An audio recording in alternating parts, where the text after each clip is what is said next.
نحمدہ و نصلی علی رسولہ الکریم اما بعد۔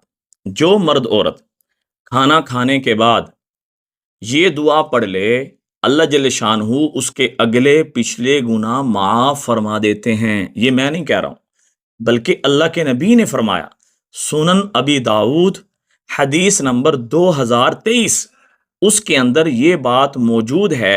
آپ علیہ الصلوۃ والسلام نے فرمایا کہ جو کھانا کھانے کے بعد یہ دعا پڑھ لے، الحمدللہ الذی اطعمنی ھذا الطعام ورزقنیہ من غیر حول منی ولا قوہ، اللہ جل شانہ اس کے سارے اگلے اور پچھلے گناہ معاف فرما دیتے ہیں۔ محدثین لکھتے ہیں یہ جو اگلے پچھلے گناہ معاف ہونے کا اللہ کے نبی نے فرمایا ہے، اس سے صغیرہ گناہ مراد ہے کہ اللہ صغیرہ گناہ معاف فرماتے ہیں۔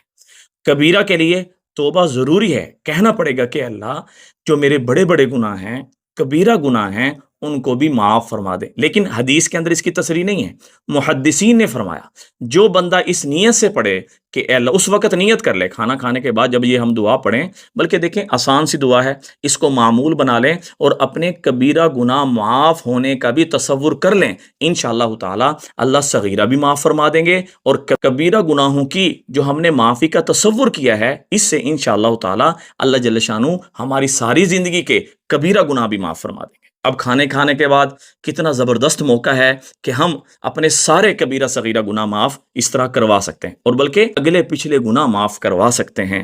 تو یہ بہت زبردست دعا ہے، اپنی زندگی میں شامل کریں، اپنے گھر والوں کو سکھائیں، ماں باپ کو، بہن بھائیوں کو، دوست احباب کو صدقہ جاری سمجھ کے شیئر کریں۔ دعاؤں میں یاد رکھیں۔ السلام علیکم ورحمۃ اللہ وبرکاتہ۔